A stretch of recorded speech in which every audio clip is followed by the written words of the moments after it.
Hello, नमस्ते और good morning सभी को। ओम नमः शिवाय। तो आज की वीडियो में हम लोग डिस्कस करेंगे कि कैसे मेरा एग्ज़ाम जो भी IBPS क्लर्क हम क्लियर किए थे वो 4 महीना या 5 महीना की तैयारी में कैसे क्लियर हुआ था। पहले हम महिंद्रा में तैयारी किए थे, प्रिपरेशन किए थे, उसका कोर्स लिए थे 4 मंथ का बैंकिंग का एग्ज़ाम का। उसके बाद जब एग्ज़ाम हो गया, जब मतलब हो गया 4 मंथ्स, तो उसके बाद हम अपने घर पर आके घर पर ही तैयारी कर रहे थे, क्योंकि वहाँ बाहर रहना, उसका PG का फ़ीस दो, बाहर खर्चा, तो इससे अच्छा कि घर पर रह के हम तैयारी किए। और जो हमको मटेरियल वहाँ से चाहिए था कि कैसे आपको क्या करना होता है एग्ज़ाम में, जैसे वो आपको गाइडेंस दे देते हैं। हम जो भी कोचिंग रहता है वो मेरे को ही लगा कि हमको उससे हेल्प मिला कि किस सब्जेक्ट को कितना टाइम देना है, आपका वीक पॉइंट क्या है, बहुत सारा चीज़ वो लोग आपको एक्सप्लेन कर देते हैं और वो लोग बताते हैं कि कैसे आपको क्या करना है, कैसे पैटर्न वाइज। जैसे हो सकता है कि अभी तो नेट इतना है, मतलब यूट्यूब पे इतना कुछ अवेलेबल है, तो आप यूट्यूब से भी सीख सकते हैं। लेकिन हमारे टाइम पे 10 साल पहले उतना यूट्यूब नहीं था, फ्रैंकली नहीं था उतना यूट्यूब कि आप कैसे जो भी मतलब प्रिपरेशन करना है, कैसे करना है। तो कोचिंग सेंटर का था कि वो यही रोल प्ले करते थे कि आपको क्या पढ़ना है, कैसे पढ़ना है, कितना टाइम देना है,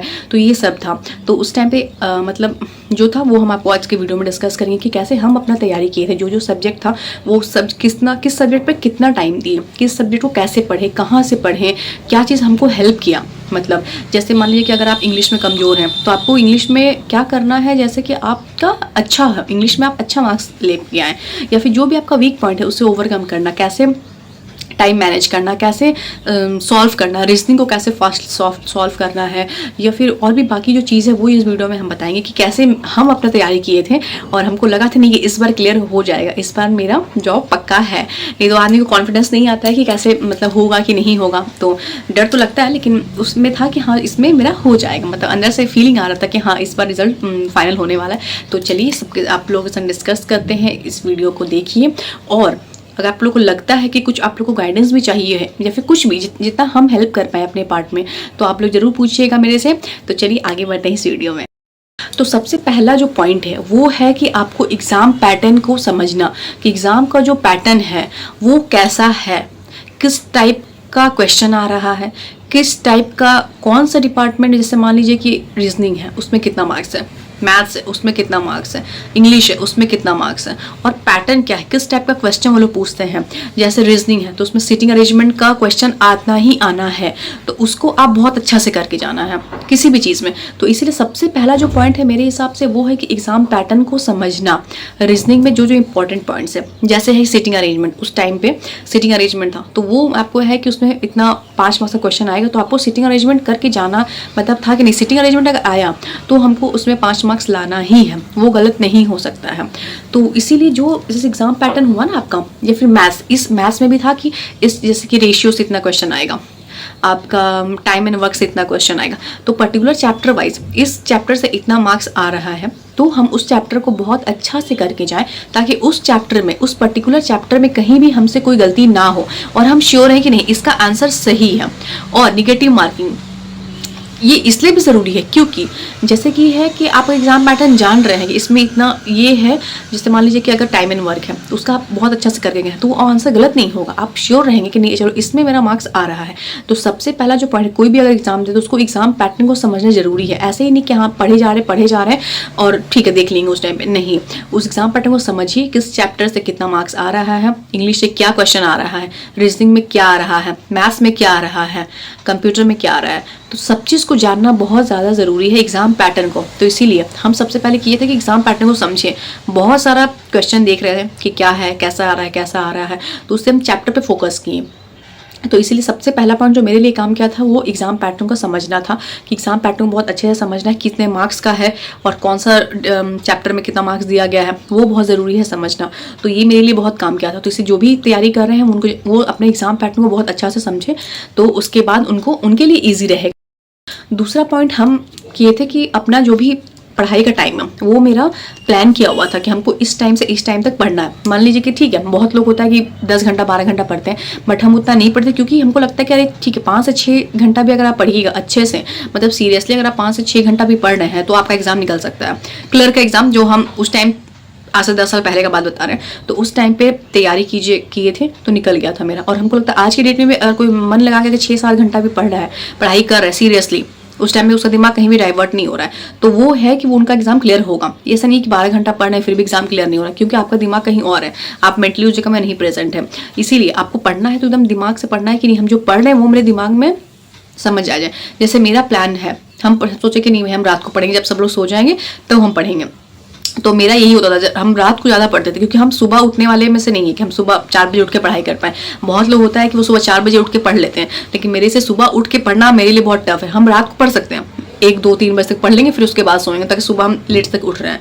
लेकिन मेरा उस टाइम था कि मोटिव को एग्जाम निकालना है, ये नहीं कि हमको जल्दी उठ के पढ़ना है। मेरा मोटिव था कि हम कैसे भी तैयारी करें तो मेरा एग्जाम क्लियर हो जाए, क्योंकि जॉब लेना है तो आपको उस हिसाब से चलना है। तो आपको पहले स्टडी प्लान बनाना पड़ेगा, आपको सुबह पढ़ना है या रात को पढ़ना है, जब आपका माइंड फ्रेश रहे।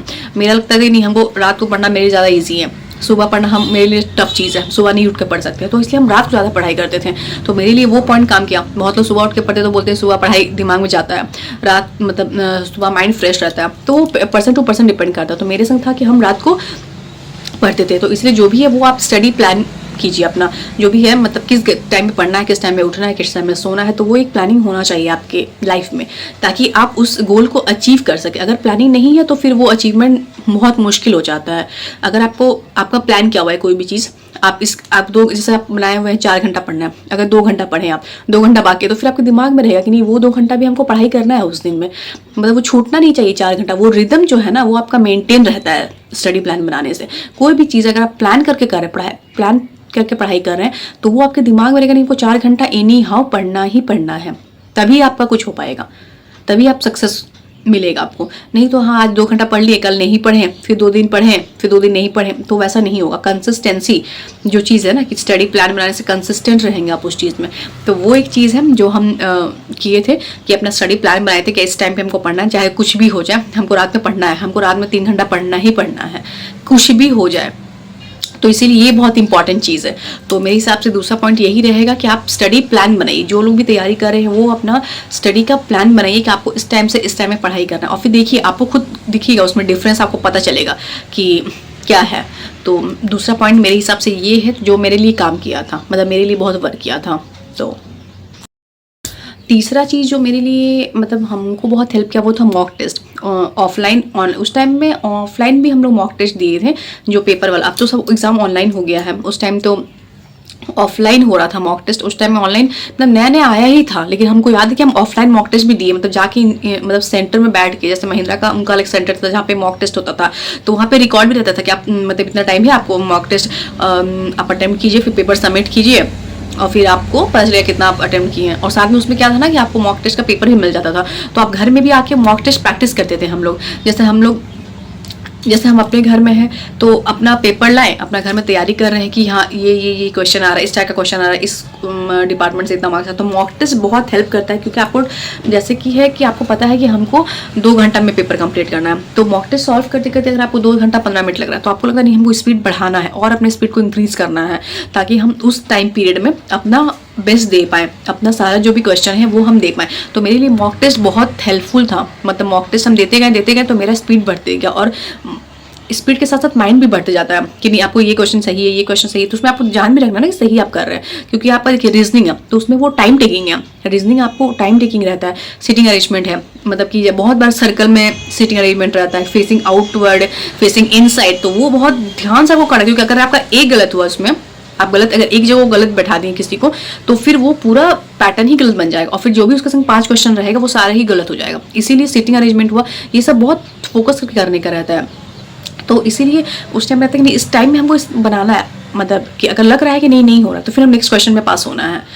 मतलब हमको लग रहा था कि नहीं जो जैसे कि ये क्वेश्चन बहुत टाइम लग रहा है और नहीं हो रहा है हमसे, तो फिर हम उस क्वेश्चन को छोड़ के हम आगे बढ़ जाते थे। ऐसा नहीं कि हम उस क्वेश्चन में फंसे रहते थे, क्योंकि हमको लगता नहीं अगर इसमें फंसे रहे तो फिर हम आगे का अटेम्प्ट नहीं कर पाएंगे। तो वो एक चीज़ है। फिर दूसरा पॉइंट ये है कि जैसे कि मान लीजिए सबसे बड़ी चीज़ है कि हम क्या किए थे, जैसे हमको पता था कि करंट अफेयर्स हम पूरा रट लिए थे। मतलब होता है ना कि 6 महीना का 1 साल का करंट अफेयर्स मेरा पूरा रटा हुआ था। कोई अगर पूछता कि यहाँ का प्रेसिडेंट कौन है, यहाँ पे क्या हुआ, करंट अफेयर्स मेरा रटा हुआ था, तो हमको पता था कि करंट अफेयर्स से मेरा मार्क्स अच्छा ही आएगा, मतलब और हम उसमें अच्छा अटेम्प्ट करके आए थे। मतलब मार्क्स हमको याद नहीं है, लेकिन बहुत मेरा अच्छा करंट अफेयर्स गया था। तो जो चीज़ रटने वाला, जो चीज़ याद करने वाला है, वो आप उसको अगर याद करके जा रहे हैं तो ये है कि उसमें आपको पूरा मार्क्स मिल जाएगा। आप उसमें श्योर है कि नहीं इसका आंसर यही है। तो करंट अफेयर्स के लिए सबसे अच्छा चीज़ है कि आप मतलब बहुत लोग बोलते हैं रटना, हाँ तो रटना है। हम कोई न्यूज़पेपर नहीं पढ़े थे, बहुत लोग न्यूज़पेपर पढ़ते हैं, लेकिन उस टाइम पे हम न्यूज़पेपर नहीं पढ़े थे क्योंकि हमें पास उतना टाइम नहीं था। हमको पता था नहीं हम जो पढ़े भाई वो एग्जाम में आ जाए। न्यूज़पेपर पढ़ना ज़रूरी भी है आपको क्योंकि आपका उससे इंग्लिश अच्छा होता है। बट मेरा है कि हम आईना के सामने खड़े होकर बात करते थे इंग्लिश में, तो मेरा इंग्लिश हमको लगता था कि हाँ ठीक है, अच्छा इंग्लिश ठीक था मेरा, तो इसलिए हम सबको ज़्यादा उस पर वर्क नहीं करना पड़ा।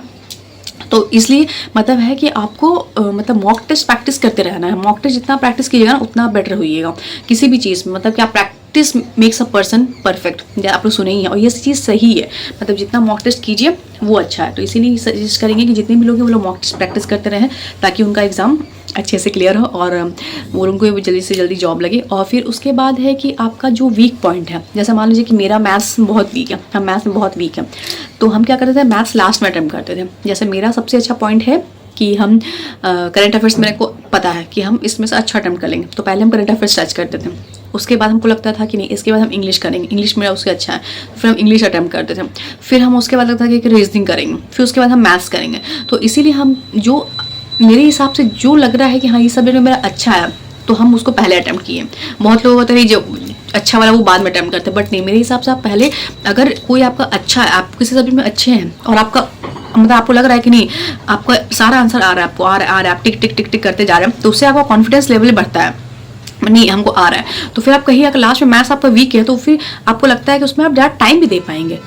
मतलब मेरे हिसाब से है कि आप ज़्यादा टाइम देंगे अगर आप किसी चीज़ में आप कमज़ोर। जैसे मेरा मैथ्स बहुत ख़राब है तो हमको मैथ्स में लगता था कि नहीं मैथ्स में हमको सबसे ज़्यादा टाइम देना है, इसलिए जो चीज़ मेरे लिए ईजी है हम उसको पहले अटेम्प्ट कर दें ताकि मेरा कॉन्फिडेंस बढ़े कि मेरा वहाँ से इतना मार्क्स आ रहा है तो हम मैथ्स में अगर इतना भी अटेम्प्ट करेंगे तो फिर मेरा सही आएगा।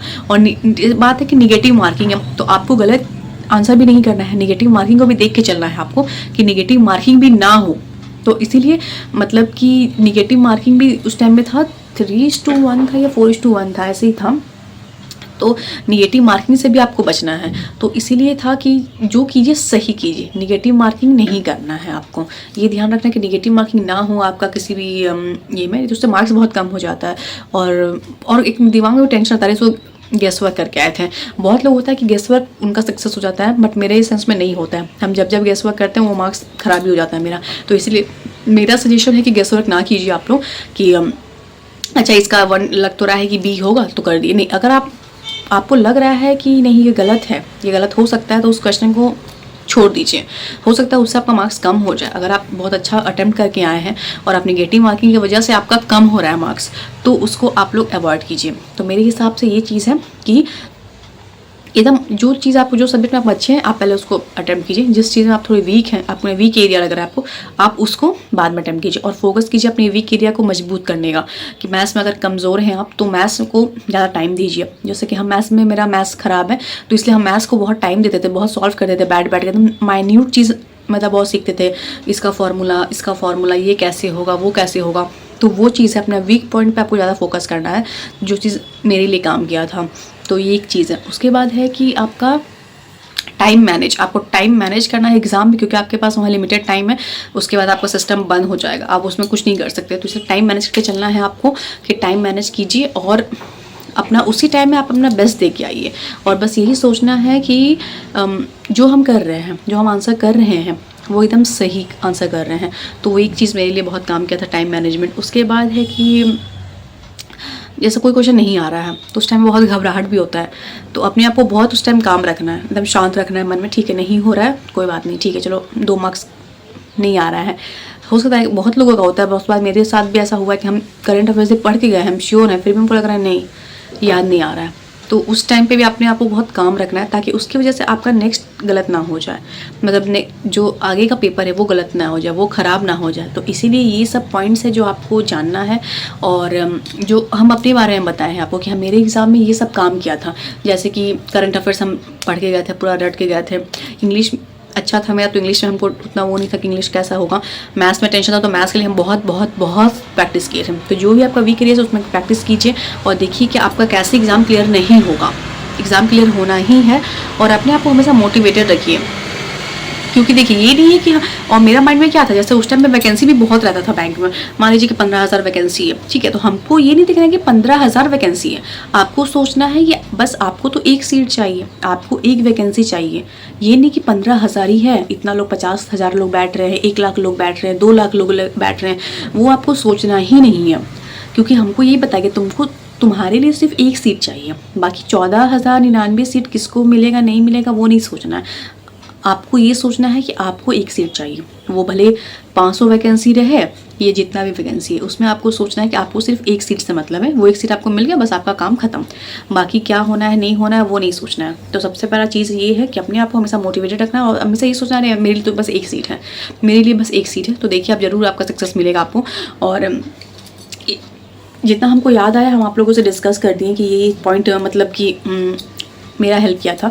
और आप लोगों को कुछ लगता है अगर कि आप लोगों को कुछ पूछना चाहिए हमसे कि बैंक में कैसा जॉब होता है या फिर किसी भी चीज़ के लिए तैयारी कैसे किए या फिर जितना हुआ हम तो डिस्कस कर दिए, फिर भी अगर कुछ लगता है कि उससे रिलेटेड पूछना है तो हमको ज़रूर कमेंट कीजिए ताकि हम आप लोगों को बता सकें, हम अपना एक्सपीरियंस शेयर कर पाएँ। और अपना 10 साल का जो मेरा बैंकिंग में करियर रहा है वो भी हम एक वीडियो में शेयर करेंगे कि 10 साल के करियर में हम कहाँ कहाँ काम किए, किस किस काउंटर में काम किए, क्या क्या काम किए, कैसा कस्टमर मिले, कैसा कभी बहुत अच्छा भी रहता है कभी बहुत ख़राब एक्सपीरियंस भी रहता है। आपका दोनों है तो आपको दोनों को लेके चलना है क्योंकि part and partial of life है आपका ये। आप लाइफ में भी बहुत आपको हैप्पीनेस मिलता है, कभी बहुत आप बहुत लो फील करते हैं, आपका लगता है कि बहुत लो फील कर रहे हैं खुद में, तो वो चीज़ भी होता है। तो बट आपको हमेशा मोटिवेटेड रहना है, हमेशा यही बोलना है हर हर महादेव और सब अच्छा होगा, सब अच्छा होगा तो सब अच्छा ही होगा। तो चलिए आज की वीडियो में इतना ही। वीडियो कैसा लगा आप लोग ज़रूर कमेंट कीजिए और बताइए। और बस आज की वीडियो में इतना ही। चलिए bye bye, take care, thank you.